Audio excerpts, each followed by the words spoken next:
Or maybe not. Commence primary ignition.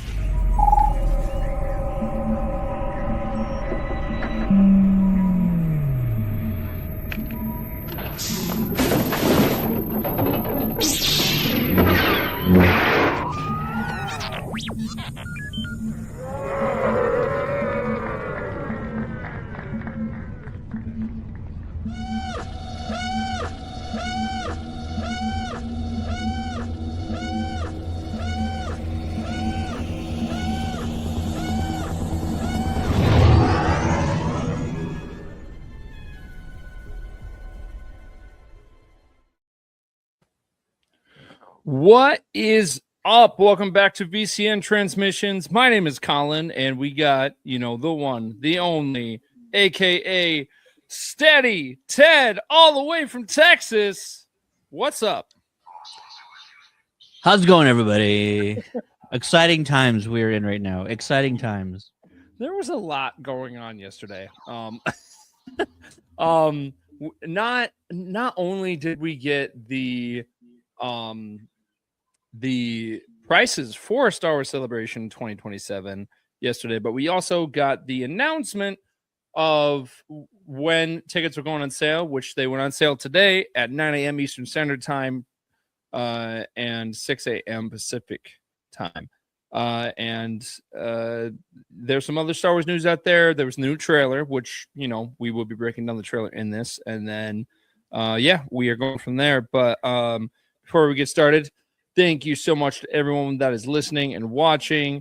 The Virtual Cantina Network is an absolute, an amazing network full of amazing people. We got some great content coming your way, especially with Mandalorian and Grogu coming out, and just a busy year.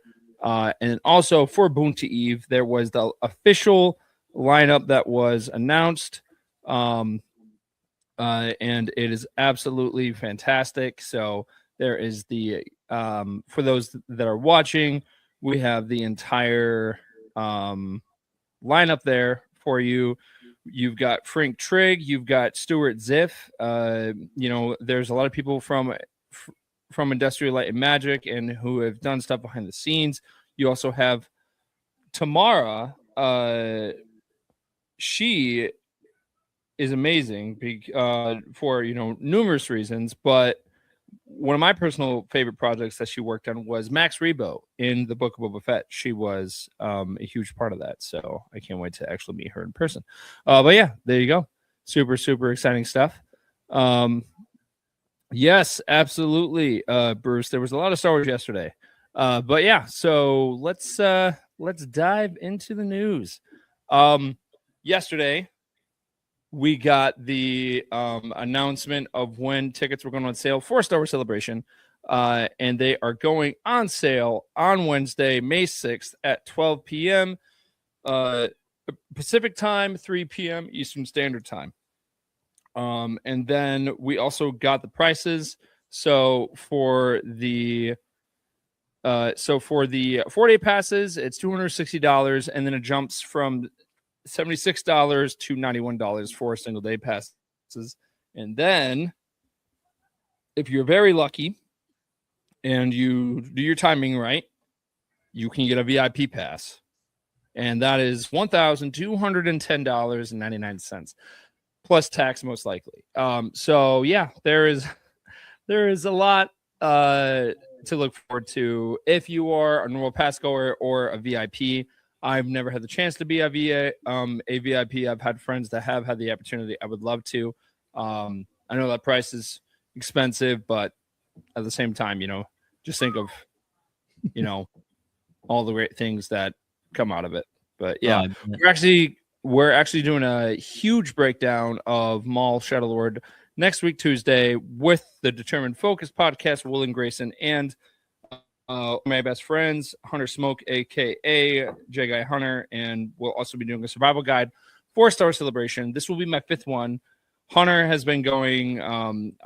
He's gone to a lot of them. I think he's definitely past 5. I can't even give you a number. I'm going to see him tomorrow so I can ask him in person, but he's been to a lot. So with him and I our combined experiences, we can definitely help those prepare for Star Wars Celebration. But yeah, and then we also had tickets announcement for The Mandalorian Grogu, and with that announcement came a new trailer with footage that we haven't seen yet. There were some influencers that were invited and had the opportunity to actually go to a place where they actually filmed Mandalorian and Grogu and some other things from the shows, and they saw the props and everything, and we got some kind of more insight on different things coming out of the movie. Yeah, so that's absolutely amazing timing wise for all this happening in one day. Were you expecting that much Star Wars news yesterday, Ted? I think we needed something, right? Star Wars definitely is sort of being lost in all the noise of like everything else, and so Star Wars needs to take its rightful place back at the top of the entertainment world. And so not only did we get a new trailer and they made all these other announcements, but they showed the first 15 to 20 minutes of the Mandalorian and Grogu to attendees at CinemaCon. And everything that I've heard so far from those in attendance, lucky enough to be in attendance, was just that it feels like a fantastic new Star Wars adventure. Every single year that they do CinemaCon, I'm always just like, I really want to go. So Ted, next year, you and me, man, we will live in a box for a year, and because all of our money will be going towards that, but it'll be worth it. It'll be worth it. Yeah. It's always in a really weird spot because it's in like mid-April, and summer con season is like right after that. And I know that's where your focus is, and that's where my focus is. So it's like, CinemaCon, why do you have to be right there when we're revving up, we're gearing up for all of these trips and all of these conventions around the country? So it's in a tough spot that it's right there. It's just but it's all right. It's all right. We'll figure it out. I mean, and for other Star Wars like of new content coming out this year too, it doesn't stop at the Mandalorian and Grogu, because Ahsoka season 2 potentially will be coming out this year. We haven't had 100% confirmation on it, but it might. But not only that, we do know 2 games are coming out this year. So you've got Star Wars Zero Company and Star Wars Galactic Racer. My prediction is that Star Wars always has some type of presence at San Diego Comic-Con. My guess is that one of those games will be one of the big presents that they have over there. That's just a prediction of mine. And also at San Diego Comic-Con, there's just going to be so much going on. Like so many different huge franchise panels, probably from Marvel, 100% we know Marvel will be doing something. Marvel will be there for sure, yeah. So like Marvel and Warner Brothers, and then just because you've got stuff going on with the Hunt for Gollum for Lord of the Rings, you also have the new Harry Potter series coming out, and then you probably got some stuff going on with Disney, and so there's going to be a lot happening at San Diego Comic-Con this year too. But yeah, so there's a lot to look forward to. The only downside with Star Wars, which has not had as big of a presence at San Diego Comic-Con since 2015. That was the last time they really pulled out all the stops. Is that D23 is like the next month. So they're not going to show their hand very much because they have to give everything they got at their own event. So I know I'm D23 in August, and it's Anaheim, right? Is that right? For its Star Celebration is going to be in Los Angeles. Oh no, yeah, but D23 is in August in Anaheim. Yes. And so I would say they go all Ahsoka season 2 out at D23. And probably a teaser for Starfighter as well. And probably so. They I've always wanted to go there. we might get a couple of things at San Diego this Yeah. July, but really expect Star Wars to really have a major presence and have a lot of great content to show at D23. And that's the only downside. I think it's 2016 is when D23 might have first had. I think Celebration and D23 both have been the reason why San Diego has not had a big Star Wars Yeah. presence. They always have their huge booth, a lot of artifacts, a lot of replicas and outfits and stuff to show off, but just not a big, not a news place for Star Wars at SDCC. Yeah. Yeah. I mean, only time will tell. Like, we'll just have to, see. But my prediction is one of those Star Wars games will have some type of presence over at the con. I would love it. I'm all here for it. Yeah. But let's dive into that new trailer. Let's do it. Because in that new trailer, we actually got a lot of exciting new footage. Some familiar footage, but we got some pretty cool stuff. Opens.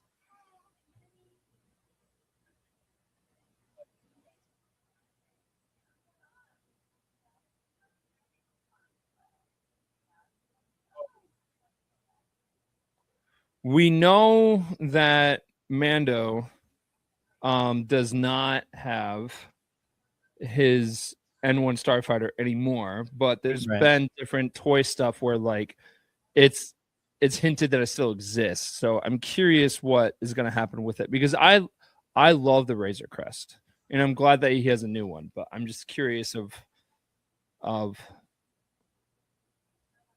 what's the story with the starfighter. And then it's really interesting that for theming purposes, we kind of hear the Imperial theme for like a second on Mark 19, like through like Mark 24, and it's after we see the reminiscence of the Empire. So I'm curious why they did that in the trailer. Yeah.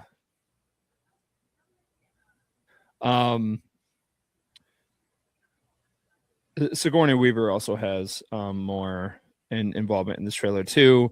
We get this awesome shot of a bunch of X-wings and U-wings and Y-wings and check out what I just sent you. It's probably one of my favorite parts of this new trailer. Stand by.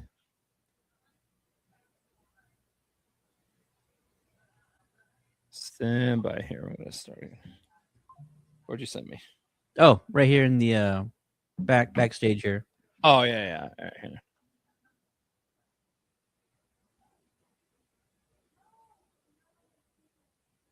I'm not seeing anything. Maybe. Are you talking about the private chat thing? No, it's in the present image.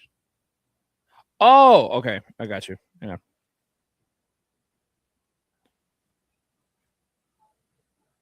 Oh, I'm not even, guys. I'm not even sharing the trailer. That's so funny. I thought I was sharing it.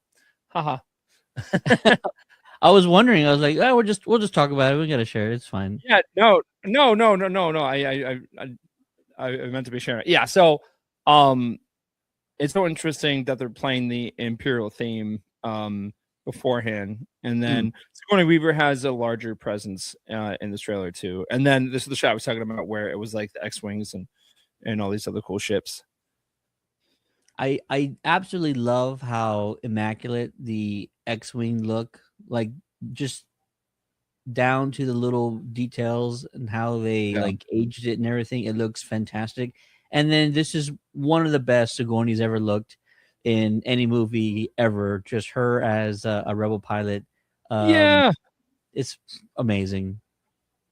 Yeah, she's She's such an icon. And I remember when they first brought her on, everyone thought that she was going to be part of the Empire. So it's a nice change of pace that she is part of the rebellion. And we see Zeb in there, and we also see the Anzelians, which these Anzelians, dude, are definitely going to be stealing the show. Like, you just know it. And Sideshow has actually already made a couple of these guys in life-size form. So I might have to get one because they're pretty cool. I really just want a few of them that like talk and stuff, or like put like an AI thing in it so we can just like talk to it and it just like walks around the house like just blurting out like F-bombs and stuff. Well, they're so of when they walk too, it's really like of them walking off the ship is funny. Yeah, of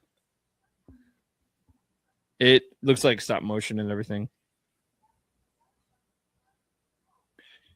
And then the Razor Crest takes off. Now that, so there's a shot in here.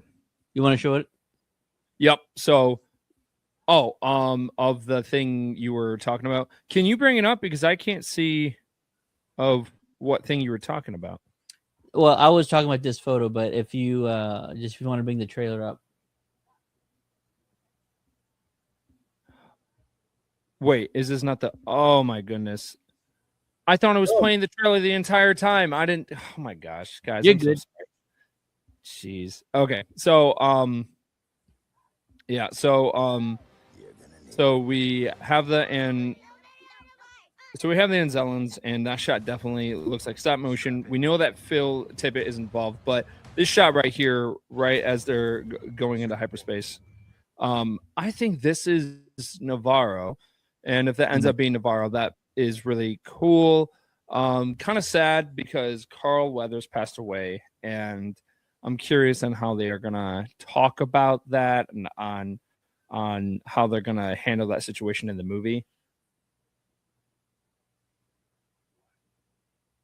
Yeah, we left him where he was still very present in the story. So I'm curious of what they're going to end up doing with this character. But yep. So they go into hyperspace. Screen goes black, and then they go to this huge city. And then we see AT-ATs, Mando driving an AT-RT from the Clone Wars.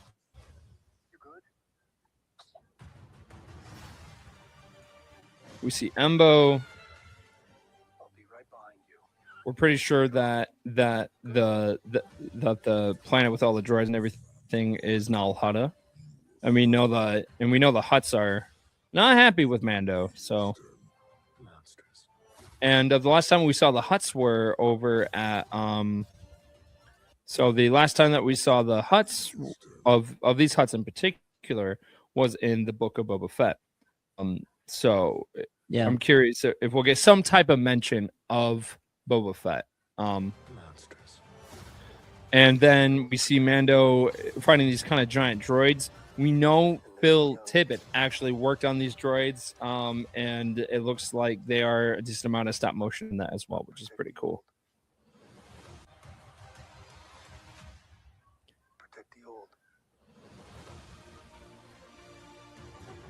And then we have the Razor Crest on the run, blasting some ships.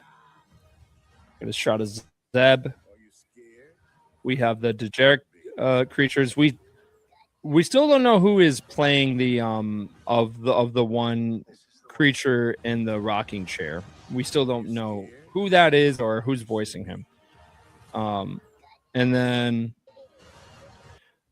we see Mando on a stap that we haven't seen in live action since the Phantom Menace, which is pretty cool. This is the way.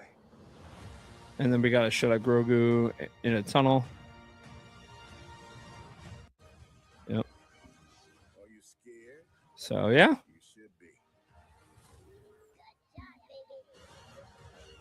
So there was a decent amount revealed in this, which is pretty cool, but also like we still don't have a full grip of what the actual story is. I'm glad for those who had the opportunity to like see like the early footage of it from Mumbo Jimbo, I was already looking forward to this movie, but after this trailer, I am really excited. Tickets are already bought. That's good. Um, I got my tickets this morning. My friend Hunter got them for some of the people in our group. So we're going on that Thursday night, and then I'm actually seeing it twice on that Thursday night, and then I'm trooping all weekend long. So it's definitely going to be a busy trooping weekend for that over the It theater. it's kind of confusing. I'm gonna be kind of I don't know how I'm gonna feel about Disney or Lucasfilm later coming out with like a fan event, and then that fan event will take place maybe like on a Wednesday or something. It just feels like you could be doing a little bit more, but What a kind of fan event are you talking about? for like the Mandalorian and Grogu, like there's always like an early day or Yeah, a certain specific like themed event for kind of the big Star Wars fans, whether it's just one single showing the day before or earlier that day. There's sort of like a separate yeah. event that always occurs. But maybe they'll release something later on, and if not, just everybody go on Thursday. Tickets acquired for myself already on that Thursday on the biggest screen in my hometown. So There you go. already doing that. But if something else comes out that's sort of like a little bit more enticing, then I'm going to be like, wait a minute, come on now. Why didn't you do this in the first place? Kind of a thing. Right. Yeah. Yeah. No, it's they're like I always tell people May is the month of Star Wars, and that's not be and for me May has always been the busiest month of my life because it's my twins and my birthday, it's my older brother's birthday, it's my parents' anniversary, it's Star Wars Day. You've got you have my niece's birthday, and now you have my son's birthday, which is 2 days before mine. And just May has always been busy, but for Star Wars, it's always been a big month for that because you've had movies released in May, and then you've also, you you have Star Wars Day, which over the years that day has become more of a huge holiday for people, and just different announcements and different projects dropping in May. So yeah, May is always busy. So I'm going to be very, very busy in May. I'm not going to have time for anything. But Yeah, it's just what happens. All of this stuff going on, all the stuff in your personal life going on, and it is yeah. Star Wars month. I'm glad that Star Wars is back to putting out movies in the month of May, and I really hope that it turns out to be a hit, both for fans but also financially, because it just feels like we're at this really weird sort of crossroads with the Star Wars franchise, and this might dictate how they, decide where to go moving forward. And it feels like there's kind of a lot on the line riding on this one. Yeah. Yeah. It's really interesting. I mean, I definitely got goosebumps of watching that trailer for the first time, just because having Star Wars back in the theater is so cool. But also, I am a big fan of the Mandalorian. I loved, all of the seasons. I know the third one was kind of controversial of how people felt about it, but um, I've I've loved that journey. I loved Book of Boba Fett, and just of what John Favreau and Dave Filoni have done with these characters and this story is absolutely incredible. And then also, John Favreau did actually talk about how, in a way, this does kind of lean into Ahsoka season 2. So, which is pretty cool. And we know they're gearing up for it. We know they filmed it. We know it's there. It's just they're being very mysterious on the release date of it. My guess is probably December would make the most sense for them to drop that show, just so we have something in that December timeframe. And then my other prediction is on May 4th, we would probably get some type of trailer for that, for Ahsoka, just to hype it up, like some type of teaser to hype it up, and then save all the big stuff for D23 and like all that stuff. I could also see a thing where it's probably gonna be what 6 to 8 episodes probably of Ahsoka season 2. We know it's a costly series, Probably so 8 episodes. Yeah. probably 8 episodes. I could also see a thing where they start sort of the middle of March or early March, and the finale occurs around Star Oh, Wars Day 2027. I feel like that could be a thing, and then maybe you put that finale in theaters, or maybe you put the premiere in theaters. Either way, I really thought studios were going to really start taking advantage of these theatrical like premieres for really popular series. Netflix did that with Stranger Things. um a lot of shows have had just like a premiere. For example, Alien Earth theatrical yeah. premiere, amazing. And I mean, that was just a Hulu, Disney Plus for sure, but that was just like a Hulu thing. And Alien Earth is nowhere on the scale that Manuel and Grogu is. So yeah, put a premiere in theaters, put a finale in theaters for Ahsoka. Do something. Like, we want the best experience possible. Fans are going to be willing to show up if you do that. So they actually did have the 5th episode of Ahsoka in theaters. That's right. They That's right. I I did see it in the theater. It was super cool. Just because of all the Clone Wars stuff, and oh, dude, it was awesome. It was absolutely gorgeous. And I feel like they were just testing it, right? Because it was still very limited. Like, it wasn't as big of a theatrical release as maybe it right, should have been. right, yeah. I think they should have treated it like how they did with Stranger Things. They like not hating on Stranger Things or anything, but I think that Star Wars is at that point where, like, if they put it into the theater, people will go. But also, I think it was a free thing. I think people just were of they had it and you just had to apply for it. You're probably right. I Yeah, can't tell you because there was not a theater within yeah. 200 miles that was showing it for me. So I'll take your word for it. The one they had closest to me was in Chicago. So Mm. no. I don't remember exactly, but it feels like it was like only the top, 6 or 8 cities or markets in the Yeah. US. I don't remember it being that big of a deal, or just that big of a release across. Can we also Mhm. talk about the tone of this trailer? Because they're really hitting on the fact that we're not going to see Mando for very much longer, and it could even Ooh, be, I don't know about that. they're really hitting on that. And it's probably just going to be one of those things where, and I'm not trying to minimize the act or anything, but where, Yeah. like, Grogu has those magical healing powers that only a few Jedi possess, Yeah. and where he's gonna have to save Mando at a certain point in this film. But they really are trying to kind of tease us with the fact that Mando might not be around much longer. But also, how do you blame them? Pedro Pascal is one of the busiest guys in Hollywood right now, Yeah. and I don't see that changing anytime soon.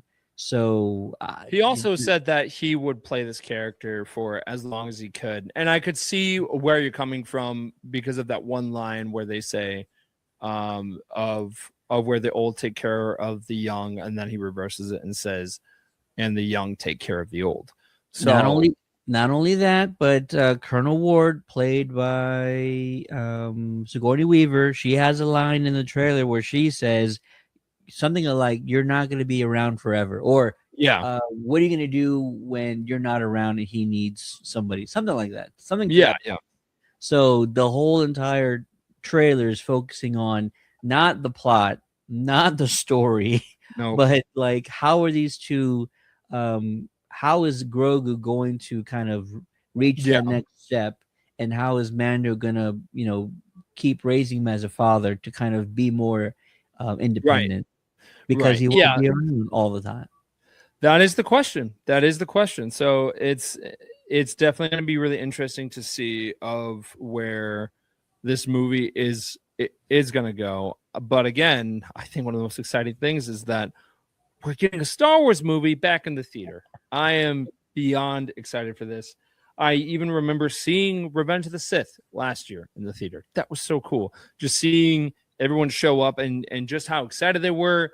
You know, parents were introducing Star Wars to their kids for the first time. Um, uh, of going to the theater for that experience. Like I at the time I was working at a movie theater and people were coming out and I remember that they were coming up to me and was like, "Hey, how was the movie?" And a majority of them were working out with their kids, and there was like, "It was my son's first time. It was my daughter's first time." And I was like, "That's awesome. That's so cool." So that was really cool to see. And when there's new projects like this, sometimes that is their introduction into what Star Wars is. Like, I have I have four nieces and nephews, and I believe that we're taking two of my nephews and one niece to go see this movie at some point when it comes out. And this is going to be their first real exposure to Star Wars in the theater. I've got one nephew that has watched all of the Star Wars films. And then I have my other niece and nephew that have never seen them. But my twin was like, I want them to go see it. I want them to go see it with you. And I was like, well, we'll make it happen. We'll 100% make it happen. So, Oh yeah, that's my praise right there.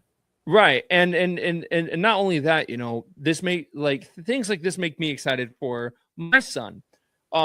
Because there's always that chance that he's not going to like it. And that's okay. That's not the end of the world for me. I know there's some people that are like, what are you going to do if your son doesn't like Star Wars? And I'm like, well, then he doesn't like Star Wars. But that doesn't mean that I'm going to stop liking Star Wars.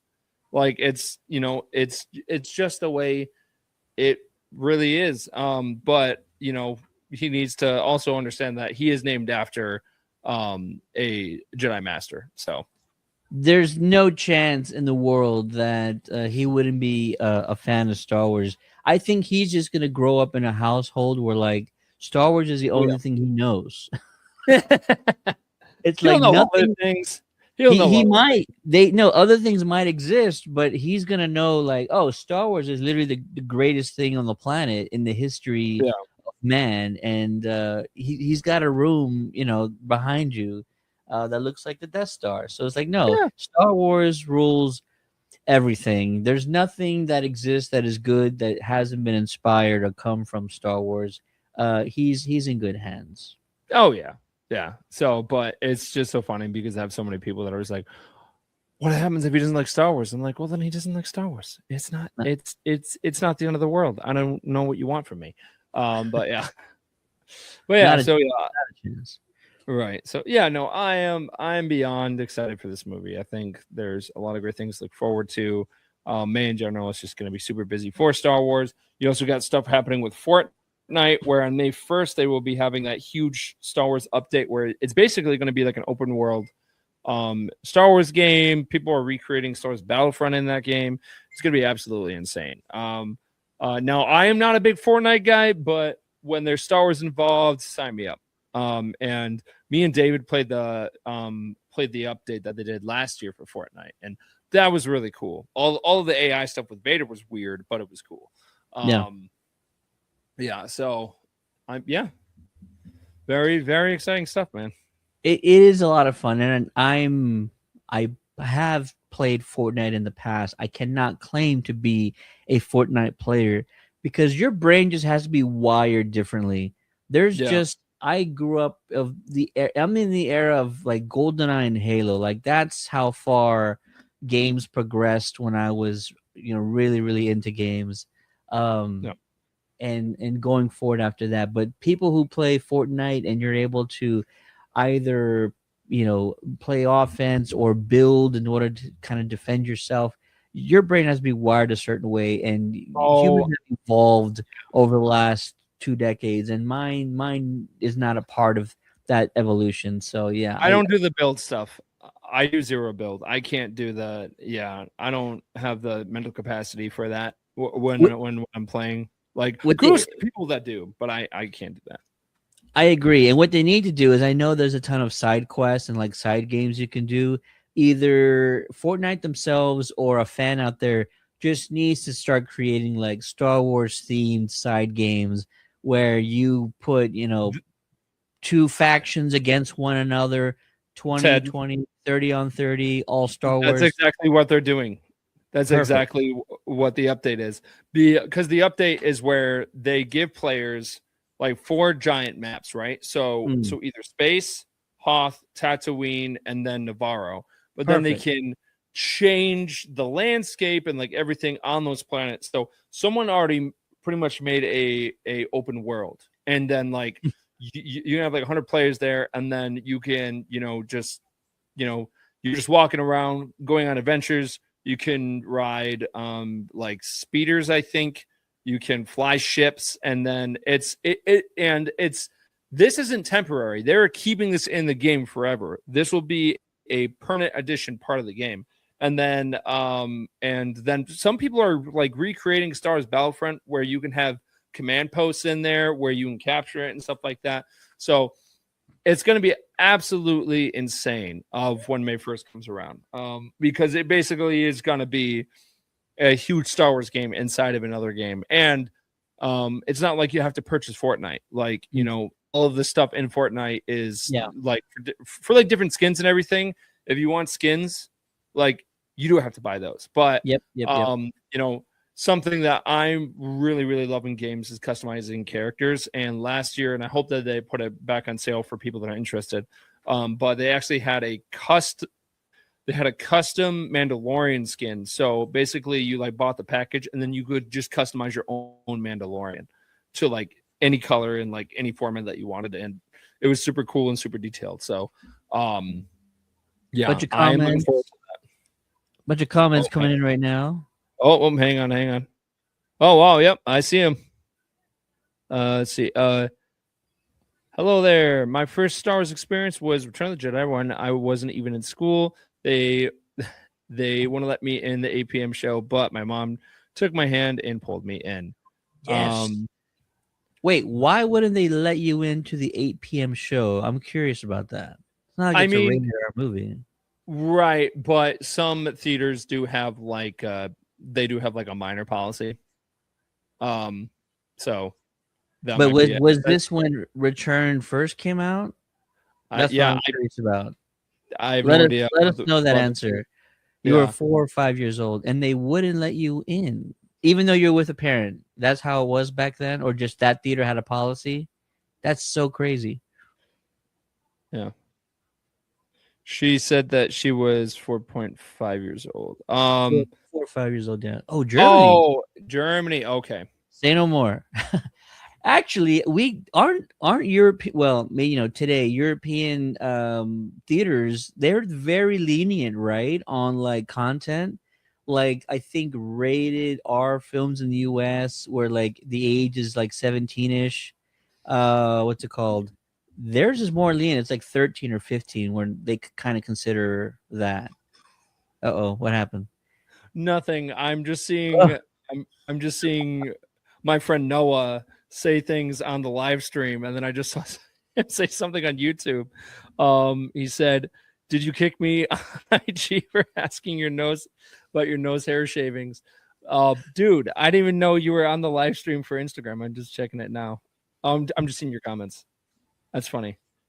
Can I get your nostril shavings? Wow, that's funny. Wow. Sup, Noah? But yeah. Oh, also shout out to Noah. It's his birthday. Happy birthday! Happy birthday, Noah. You crazy hooligan, you. Um, but yeah. So seeing Star Wars as a kid is super super. I remember when I went to go see Revenge of the Sith as a kid. And I saw it with my dad, and a majority of the prequels actually came out around my birthday, which was always so cool. So it definitely makes me excited for my son in the future. How do you here we go. How do you guys expect Mando to perform box office wise? That's a good question. So there's been a lot of speculation from so I got word in April of what the predictions were. They were kind of low at the time. I haven't seen it recently. My thing is, and if anyone wants to chime in, um, just I forgot what I said because Noah is If anyone was no, it's Noah, distracting. Noah, stop it. Noah's distracting Colin. Noah, give him a second. Give him a second. Yeah, no, so my thing is with Mando and Grogu is this show is based off of I mean, this movie is is following the story of a character that came from a TV show.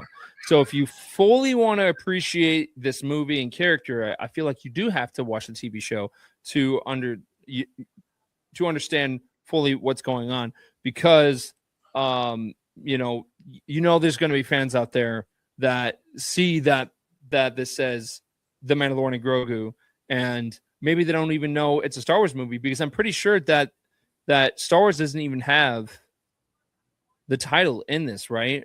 Like, it just says the Mandalorian and Grogu. It doesn't Great say question. Oh wait, yes. It does say Star Wars, but it's like just small on top.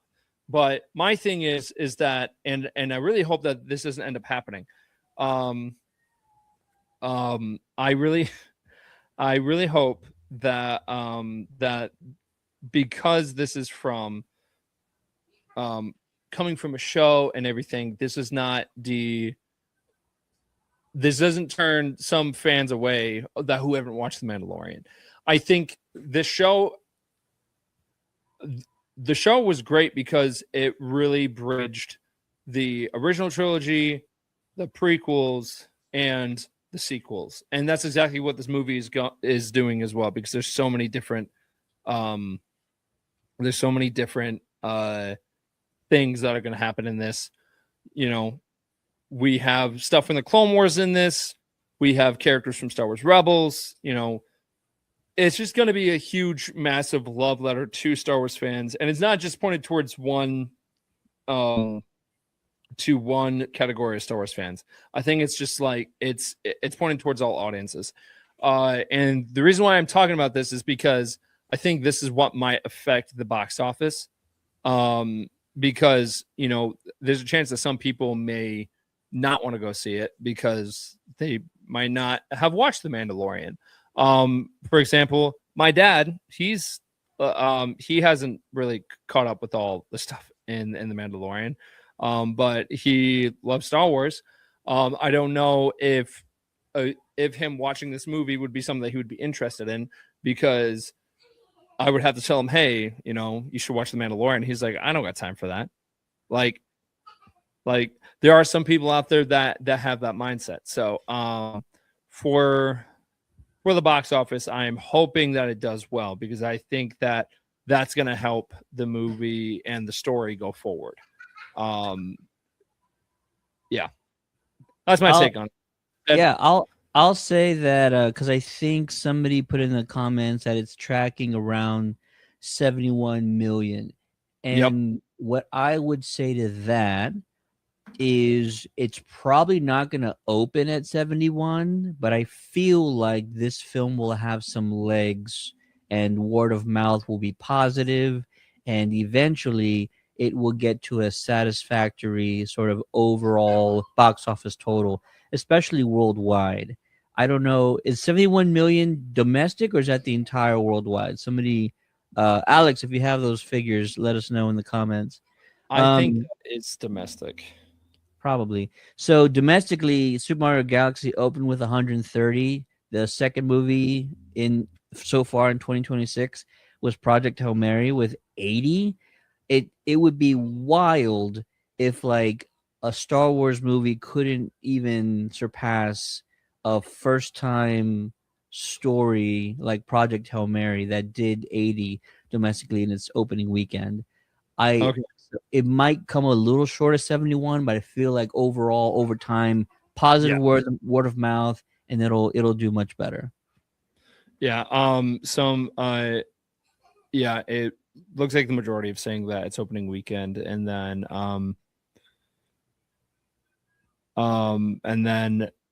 my friend Noah said, unless it bombs, I don't see why it wouldn't hit 450. Yeah, I mean, I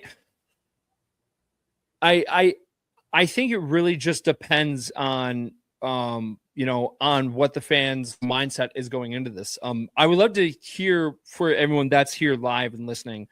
Do you think for like the normal moviegoer that hasn't seen, all of the shows and everything, do you think that's gonna hurt their chances of wanting to see this movie, or do you think that they're like, oh, it's a Star Wars movie, I'll just go and see it?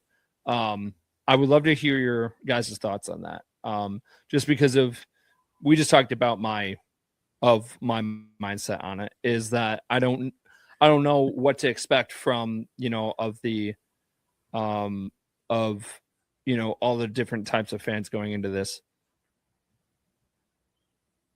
We have someone that says that they were disappointed in Kenobi, Ahsoka, and Acolyte, and Mando season 3. Skeleton Crew was cool for kids. Fall of Skywalker, Rise of Skywalker, I walked out of the cinema after half an hour. I mean,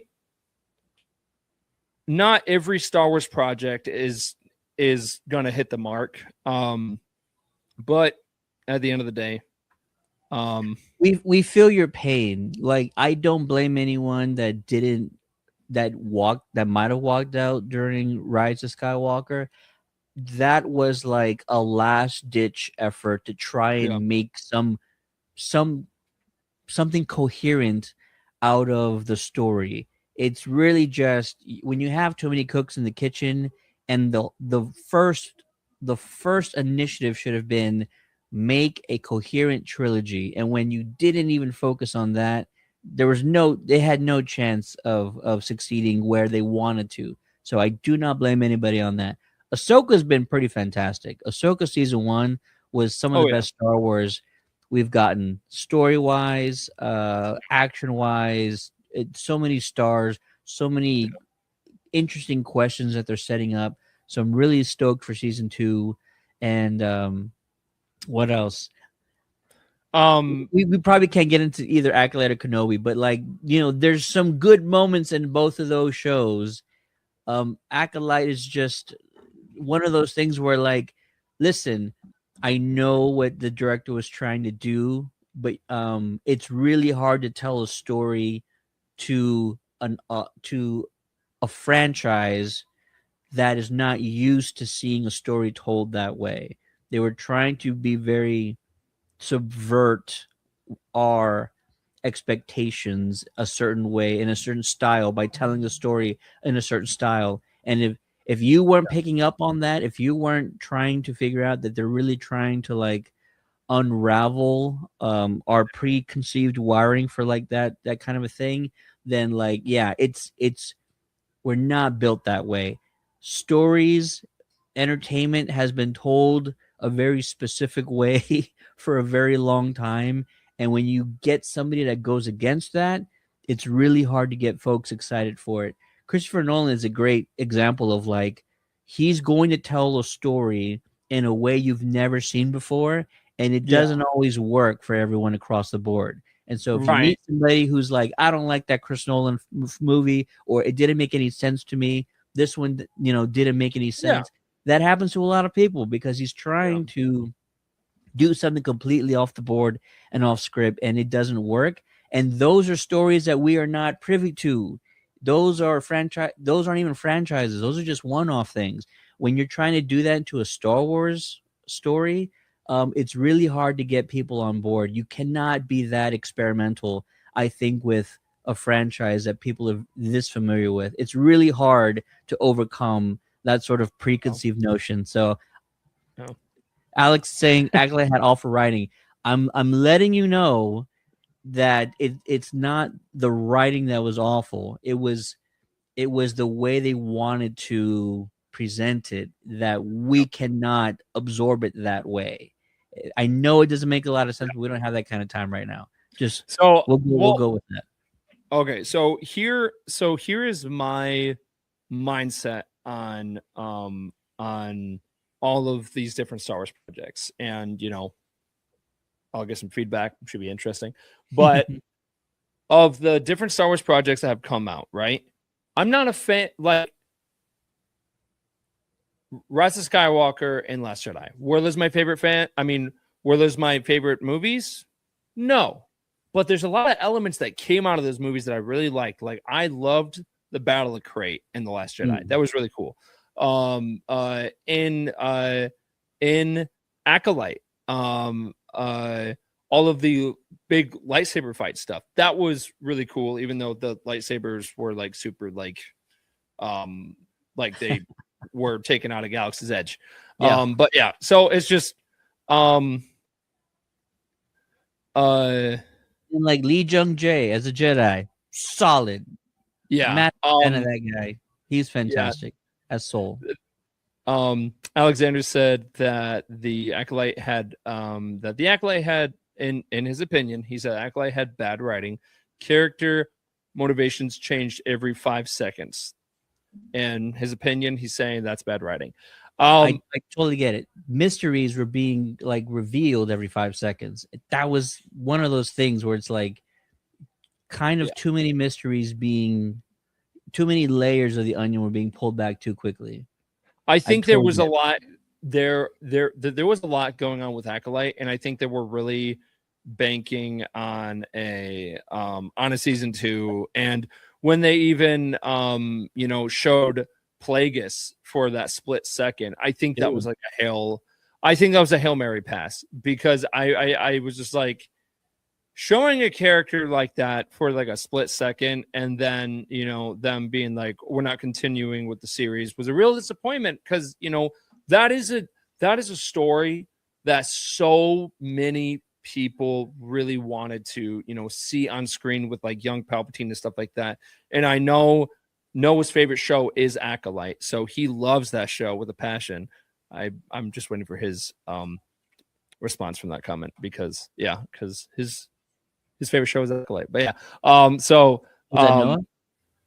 yeah. I'm just to see what his response is. The highs were high. Manny Jacinto as the villain is like he was so interesting throughout, and he was probably one of the best things that actually like really like of that character just was awesome. I really, really enjoyed that character. And even if they just did a spinoff of that character alone, of where they talked about like of where maybe that was going to be the true origin of the Knights of Ren, that would have been really, really cool. And then that would have tied in the sequels more and stuff like that. And all of the lightsaber fights. Honestly, I think so. Everything that happened with Kelnaka, of where where he got possessed and then he was fighting the Jedi, that was really cool. Yeah. All we're saying is that Ted and I are just seeing the comments right here. Not all these series have been out of the park home run, and clearly people feel differently about different things. Like I said, season 1 of Ahsoka was kind of near perfect. It raised a lot of fascinating questions, and it's expanding on not only the Jedi lore, but also just the Star Wars universe. And that's kind of what you want, is to expand things. Mandalorian season 1 was so amazing because it expanded on what fans knew. It wasn't kind of challenging what fans knew, but it was expanding on it. And that's a much easier challenge to achieve rather than challenging the truth of what fans knew. And that's kind of what I'm getting at, is like when you start challenging like Yoda knowing the truth about Jedi committing, weird treasonous, or not treasonous, but like breaking laws on other planets. Like when you're challenging that narrative against fans and like what they love, that's a tough challenge to overcome. It's bold, but you can't be that experimental or bold with stuff like this. And even The Last Jedi figured that out. You try and challenge what fans know to be true and stuff like that, and it's really tough to overcome those things. I think that's where The Mandalorian succeeded so much, is because it's just expanding on things, not challenging the truth and what we know. It's just it's giving us baby Yodas, and we didn't know that was a thing, or we didn't ever think about those things prior to that point. And it gave us Luke Skywalker in his prime, which is my Right. favorite thing ever done in Star Wars is showing us post Return of the Jedi Luke Yeah. in glorious fashion, and I will always be a fan of Dave and Yes. everyone a part of this project because of that. So my thing with the sequels as well, and by the way, for everyone in the comment section, you guys opened this can of worms. You guys mentioned Last Jedi and Acolyte. Me and Ted didn't mention that at all, so this is all on you. But my thing is, you know, with the sequels, you had a lot of different people dealing, that were handling these movies when it should have been one person, in my opinion, from the beginning, handling the story as like one sole story. Because when you have a bunch of different creatives doing, trying to tell this overall one big story, everyone's gonna, have their own thing and do their own thing. And we definitely saw that in The Last Jedi. And then we jumped to Rise of Skywalker with Colin Trevorrow, who, was supposed to be doing Duel of Fates, but then things happened behind the scenes. And then it went back to JJ Abrams, which JJ Abrams was not expecting to come back. And they had to change that entire story. I don't know if you read the script for Duel of Fates, but go check it out because that script was really, really good. And that felt like a Return of the King ending for Star Wars. It looked really cool. So, but overall, I think that when you're dealing with legacy characters, there is a fine blueprint that George Lucas kind of put in motion with these characters. But when you sell a company, and you don't have those full rights to those characters anymore, people can, do a lot of different things with you know, with these characters and stuff. And, you know, even Mark Hamill said in The Last Jedi that he did not agree with what Ryan Johnson doing with this character, but he did state that that, you know, they only run the character to him. So he played the part the best he could. But again, I don't hate those movies. I think they're not my favorite, but I don't hate them. And I think there's different elements of them that I do enjoy. But the thing for me too is that what made everything great with Luke Skywalker and The Mandalorian and the Book of Boba Fett, I think what was great about his appearance in that is that Dave Filoni worked directly with George Lucas. And he really had an insight of George Lucas's thought process on what the Force was, on how a majority of these characters, of who they were and what they were doing. And to me, he absolutely crushed it. He absolutely crushed of what Luke Skywalker was doing during this time. So if we do have some legacy characters even make any cameos in Mandalorian and Grogu, that's going to be really cool. I think that'd be really cool. I think like a split second cameo from from like Luke or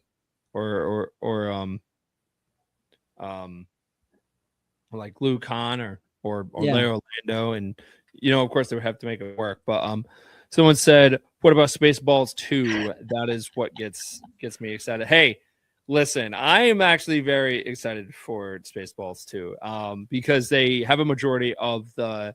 Actually, I believe they have the entire legacy cast like coming back, for those who are still with us, and because John Candy passed away. So but I believe Josh Gad is playing his son. He is playing Barb's son. But yeah, so I'm excited for that. But yeah. Yeah, that would be Spaceballs 2. I never thought this day would come. I put a post out earlier that like this was a thing that was never going to happen. And I'm so surprised that it is. And so yeah, I'm just excited, if for nothing else, to see Rick Moranis on the big screen again. It's been too long. He is one of the greatest comedic minds of the last, well, from the 80s and 90s, really. And if you don't know that, you need to go down the rabbit hole on Rick Moranis and see like all that he's done. He was a part of, I think, Second City, and Yeah. he's just comedic genius. And so there's all kinds of stuff out there that you can go and check out Rick Moranis doing. And we do not cherish him enough as an entertainer that we should. So I'm glad that we're getting to see him in this franchise in this role again. He like retired like what, like 9 years ago or something like that? Of like Longer his than last that. project. Oh, Lo- okay. I feel like his lo- last appearance was like 9 years ago. it was longer than that, and he did it for good reasons. He had, I believe, he lost his spouse, and he wanted to raise his kids and really be there for him. But they've been grown for quite some time, and I think he's been doing work behind the scenes for quite a while. So it's not that he's been like completely 100% retired, but the Yeah. fact that he's going into this role again, I believe it's Lord Helmet is the official name for this character, if I'm not mistaken. So yeah, Lord it's Helmet. Yeah. I'm excited. I'm stoked. I saw Yeah. Spaceballs on the big screen like 3 years ago. They had like a re-release, and it was epic seeing it, and I never thought this would happen again. Lots of questions in the chat. I, so Luke, wait. there's a ton of questions in the chat. So Okay. let's see. Do you think Filoni is a good writer? Do you agree with me? I think Filoni has Yeah. done some really good things. Really good things. Yeah. No, I mean, Um, yeah. I know there's some people that that kind of sleep on the Clone Wars, which I think you guys should be watching the Clone Wars if you fully want to appreciate the sequels even more. Just because of that gave Anakin like just more.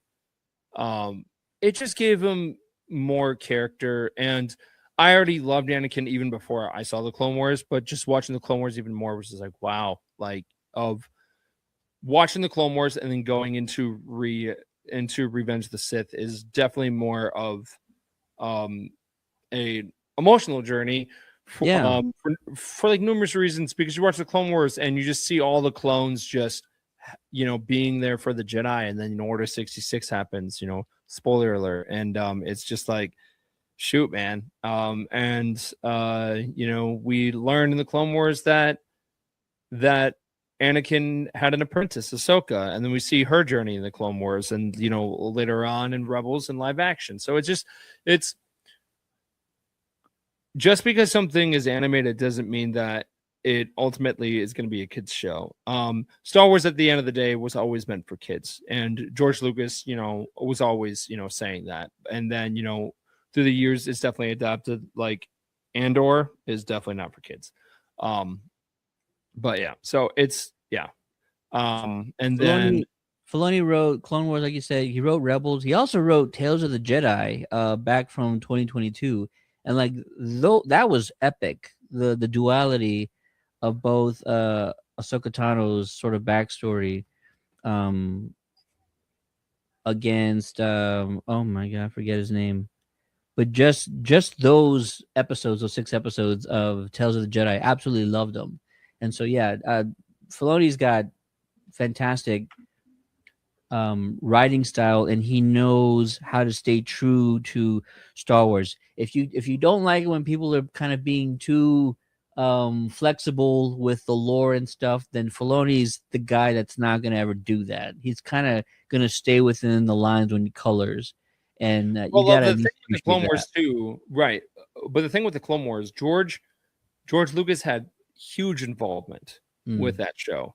That like of he brought Dave Filoni on, and then they worked very close together with the idea of where these characters were, of what the mindset was during the Clone Wars of what they were doing, and yeah, so it's very interesting to see where these characters from the Clone Wars, like Ahsoka and Rex and everyone, of where they've ended up in, and I'm hoping that we get, live action Rex here soon because I think that's everything that the fans would be super excited about. And we technically did get live action Rex during the World Between Worlds stuff that we saw in Ahsoka. That was cool, but I think we'd like want to see his helmet off. We like want to see him interacting and all that stuff. So hopefully we get that soon.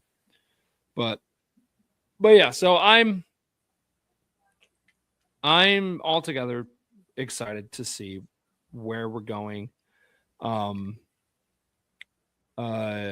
Mumbo says the Clone Wars show saved Revenge of the Sith for me.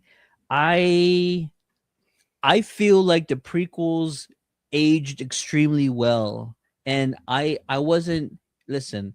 I was at the right age when the prequels came out. I was actually like Colin working in the theater business when Phantom Menace released, and so I was there for the hype. That was my first theatrical experience of Star Wars when Phantom came out, and I was seeing like what Star Wars was doing to our society and how massive it was. Though that was sort of the best of times, was that kind of time frame.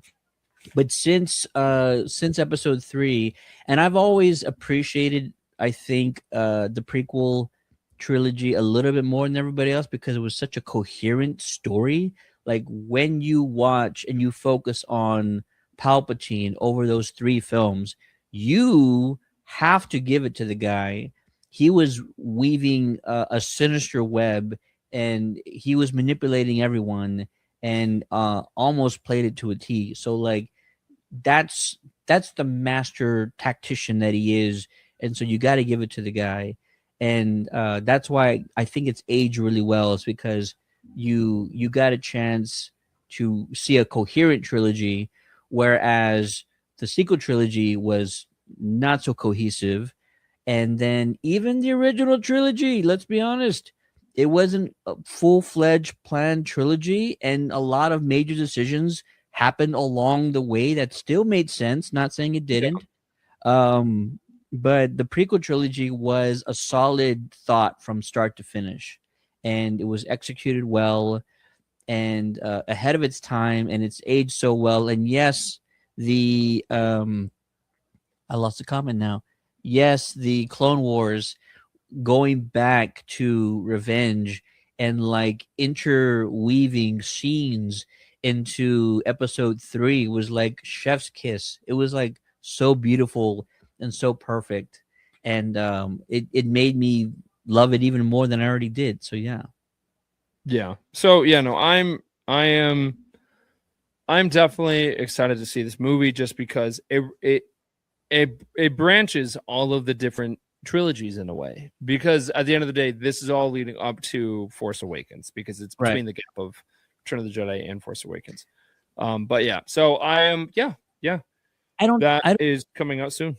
I know we're in that time frame, but I feel, and I'm gonna say I'm alone in this one. I don't need anybody to agree with me here. I don't think they really want to reference the sequel trilogy at all. I don't think we'll kind of get glimpses of that. I don't think we'll get references. I don't think they'll do anything that leads up to the sequel trilogy. I think you're wrong. If it happens, it happens, but I just feel like they really want to do their own thing. They don't want to box themselves in, because in order to try and explain the sequel trilogy, you have to explain how, after destroying the second Death Star in Return, how did this new faction of the Empire grow to even like more masses than before? You know what I mean? Well, it's too much to do. Okay, it's too much to focus on. So okay, here's the thing, and so after the Battle of Endor, and then after the Battle of Jakku, there, we started to have this reminisce of what the Empire was, right? So we have people who used to be part of the Empire, they became different warlords and like all that stuff. So that's why we see, different factions of what used to be the Empire, or them posing as the Empire, or whatever you want to call them, throughout the galaxy. In season 3, we have this secret meeting through most of those warlords, and actually one of those warlords is that we saw in that hologram meeting where Moff Gideon was there, and then he was talking to a bunch of them. He was talking to General Hux's dad, who was part of a which is part of the stormtrooper program, where they would kidnap kids at a young age and then they would put them into the stormtrooper program. So these kids didn't know who their parents were, and it was kind of like what the Jedi did, but in a very darker way. Because so it's I think everything is leading up to the sequels, and we've actually seen a lot of sequel Easter eggs.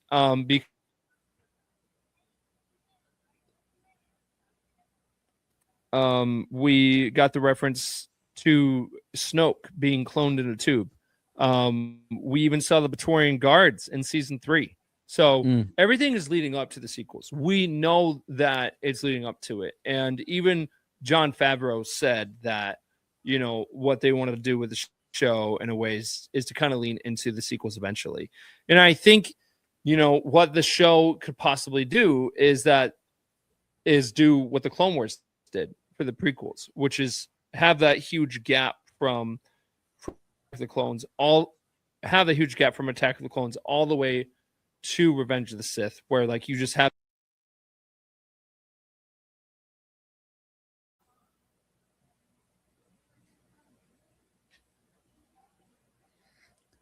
lost Colin here for just a bit, but Alex says I couldn't get into Clone Wars.